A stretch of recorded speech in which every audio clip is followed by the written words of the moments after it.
Assalamualaikum warahmatullahi wabarakatuh. Izin memperkenalkan diri, nama saya Nazwi Zafira dengan akhiran NIM 29. Pada kesempatan kali ini, saya akan menjelaskan tentang materi kesetimbangan kimia bagian 1 untuk memenuhi tugas mata kuliah kimia dasar dengan dosen pengampu yaitu Bapak Fajri Ihsan. Materi yang akan saya bahas yaitu yang pertama adalah pengertian reaksi kesetimbangan. Yang kedua yaitu syarat-syarat terjadinya kesetimbangan. Yang ketiga menentukan tetapan kesetimbangan berdasarkan konsentrasi, homogen, dan heterogen. Yang keempat menentukan hasil bagi reaksi. Yang kelima hubungan Kc dan Ki. Yang pertama yaitu pengertian dari reaksi kesetimbangan. Reaksi kesetimbangan merupakan reaksi reversibel atau reaksi bolak-balik di mana zat-zat hasil reaksi yang ada di sebelah kanan dapat bereaksi kembali membentuk zat-zat reaksi yang ada di sebelah kiri. Misalnya seperti ini. Zat A dengan koefisien M direaksikan dengan zat B dengan koefisien N menghasilkan reaksi bolak-balik yaitu C dengan koefisien P dan D dengan koefisien Q. M, N, P, dan Q ini merupakan koefisien dari masing-masing zatnya. Kemudian yang kedua yaitu syarat-syarat terjadinya kesetimbangan. Yang pertama yaitu berupa reaksi bolak-balik atau reversibel, biasanya ditandai dengan arah panah bolak-balik. Jadi suatu reaksi dapat menjadi reaksi kesetimbangan jika reaksi baliknya dapat dengan mudah terjadi secara bersamaan. Yang kedua yaitu bersifat dinamis. Reaksi berlangsung terus-menerus dalam dua arah dengan laju yang sama, maka pada keadaan setimbang jumlah masing-masing zat tidak akan lagi berubah. Yang ketiga yaitu dilakukan dalam sistem tertutup. Sistem tertutup adalah suatu sistem reaksi di mana baik zat-zat yang bereaksi maupun zat-zat hasil reaksi tidak ada yang meninggalkan sistem. Yang ketiga yaitu menentukan tetapan kesetimbangan berdasarkan konsentrasi homogen. Kesetimbangan homogen adalah kesetimbangan yang melibatkan satu fasa. Contohnya adalah H2 yang berupa gas direaksikan dengan I2 yang berupa gas menghasilkan reaksi bolak-balik 2HI berupa gas. Gas inilah yang disebut dengan satu fasa. Lalu hukum kesetimbangan secara umum dituliskan sebagai berikut. Zat A dengan koefisien M direaksikan dengan zat B dengan koefisien N menghasilkan reaksi bolak-balik C dengan koefisien P dan D dengan koefisien Q. Maka harga tetapan kesetimbangannya adalah Kc sama dengan konsentrasi dari zat hasil reaksi dibagi dengan konsentrasi dari zat-zat reaksi. Konsentrasi hasil zat reaksi yaitu di sini ada konsentrasi C dipangkatkan dengan koefisiennya yaitu P dikalikan dengan konsentrasi D dengan koefisiennya yaitu Q. Dibagi dengan konsentrasi A dipangkatkan koefisiennya yaitu M dikali konsentrasi B dengan pangkat N. Di sini ada contoh soal, perhatikan reaksi kesetimbangan berikut. 2SO3 berupa gas dapat bereaksi bolak-balik menjadi 2SO2 berupa gas dan O2 berupa gas. Pada saat setimbang, terdapat gas SO3 2 mol, SO2 2 mol, dan O2 1 mol. Jika volume sistem adalah 2 liter, maka hitunglah nilai Kc-nya. Penyelesaiannya yaitu kita tentukan dulu rumus tetapan kesetimbangannya. Kc sama dengan konsentrasi SO2 pangkat koefisiennya yaitu 2 dikalikan konsentrasi O2 dibagi dengan konsentrasi SO3 pangkat koefisiennya yaitu 2. Lalu untuk mencari nilai konsentrasinya kita masukkan ke dalam rumus apa data-data yang telah diketahui, yaitu SO2 memiliki 2 mol, kemudian dibagi dengan volumenya yaitu 2 liter, lalu dipangkatkan 2, kemudian O2 memiliki 1 mol dibagi dengan volumenya yaitu 2 liter, lalu dibagi lagi dengan SO3 memiliki 2 mol, kemudian dibagi dengan volumenya yaitu 2 liter, lalu dipangkatkan 2.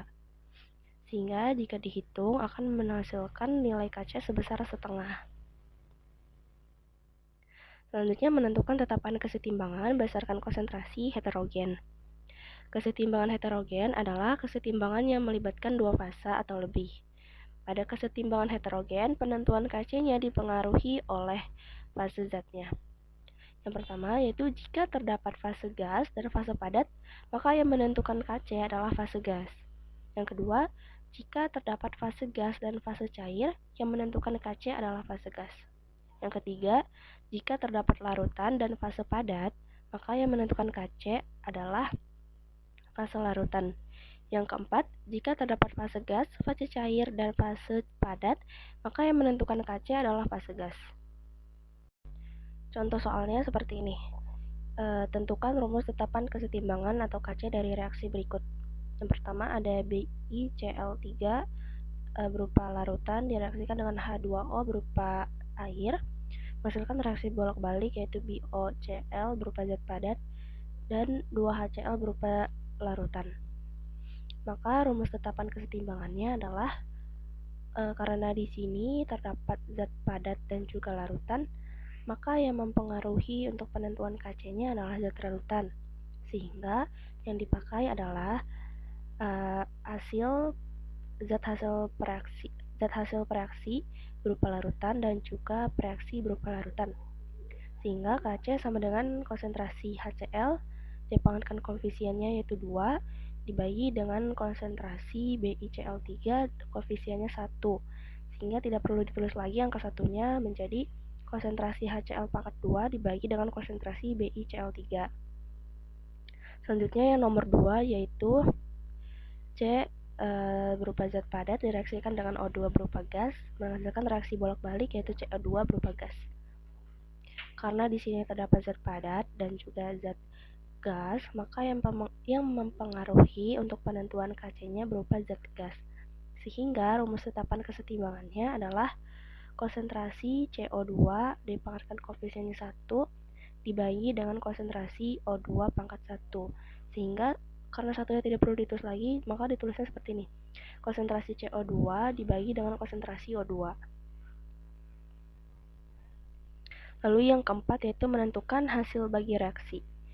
Pada setiap titik pada reaksi dapat diformulasikan rasio konsentrasi seperti pada tetapan kesetimbangan. Nah, rasio ini disebut hasil bagi reaksi yang biasanya diberi simbol Ki. Untuk reaksi hipotesis umumnya yaitu zat A dengan koefisien A direaksikan dengan zat B yang koefisiennya B menghasilkan reaksi bolak-balik yaitu zat G dengan koefisien G kecil dan H dengan koefisien H kecil dan seterusnya. Maka hasil bagi reaksinya adalah Q sama dengan konsentrasi hasil zat reaksi dibagi dengan konsentrasi zat reaksi. Itu di sini adalah konsentrasi G dipangkatkan dengan koefisiennya itu G kecil dikali dengan konsentrasi H dipangkatkan koefisiennya yaitu H kecil, kemudian dibagi dengan konsentrasi A dipangkatkan dengan koefisiennya yaitu A kecil dikali konsentrasi B dipangkatkan koefisiennya yaitu B kecil. Kalau reaksi pada kesetimbangan maka Ki sama dengan Kc. Dan selain itu juga tergantung pada hubungan antara Ki dan Kc. Reaksi dapat berjalan ke arah kanan atau juga ke arah sebaliknya. Contohnya seperti ini. Gas hidrogen dan yodium bereaksi bersama membentuk zat hidrogen iodida. Persamaan untuk reaksi ini adalah H2 berupa gas direaksikan dengan I2 berupa gas menghasilkan reaksi bolak-balik yaitu 2HI berupa gas. Kemudian diketahui konstanta kesetimbangan untuk reaksi ini adalah 7,1 dikali 10 pangkat 2 pada 25 derajat Celcius.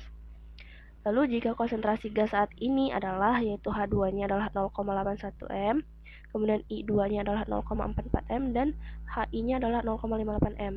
Berapakah nilai Q-nya? Maka kita masukkan saja rumus tetapan dari Q-nya itu yaitu konsentrasi HI pangkat 2 dibagi dengan konsentrasi H2 dikali dengan konsentrasi I2. Kita masukkan nilai konsentrasinya 0,58 dipangkatkan 2 dibagi dengan 0,81 dikali 0,44 sehingga hasilnya adalah 0,94. Lalu selanjutnya yaitu hubungan Kc dan Ki. Untuk memprediksi arah reaksi maka dilakukan dengan membandingkan nilai Kc dan Ki. Lalu ada 3 kemungkinan yang akan terjadi. Yang pertama yaitu reaktan yang berubah menjadi produk. Yang kedua yaitu produk yang dirubah menjadi reaktan. Yang ketiga yaitu ada juga dalam keadaan setimbang. Jika Q lebih kecil dari Kc, maka perbandingan konsentrasi awal produk terhadap reaktan terlalu kecil. Sehingga untuk mencapai kesetimbangan, reaktan harus diubah menjadi produk. maka sistem bergeser dari kiri ke kanan untuk mencapai kesetimbangan. Kita garis bawahi sehingga reaktan harus diubah menjadi produk. Lalu jika Q lebih besar dari Kc, maka perbandingan konsentrasi awal produk terhadap reaktan terlalu besar, sehingga untuk mencapai kesetimbangan, produk harus diubah menjadi reaktan. Sehingga sistem bergeser dari kanan ke kiri untuk mencapai kesetimbangan. Kita garis bawahi yaitu produk yang diubah menjadi reaktan. Yang ketiga yaitu jika Q sama dengan Kc, maka sistem berada pada kesetimbangan. Sekian, mungkin hanya ini yang dapat saya sampaikan. Kekurangannya mohon dimaafkan. Wassalamualaikum warahmatullahi wabarakatuh.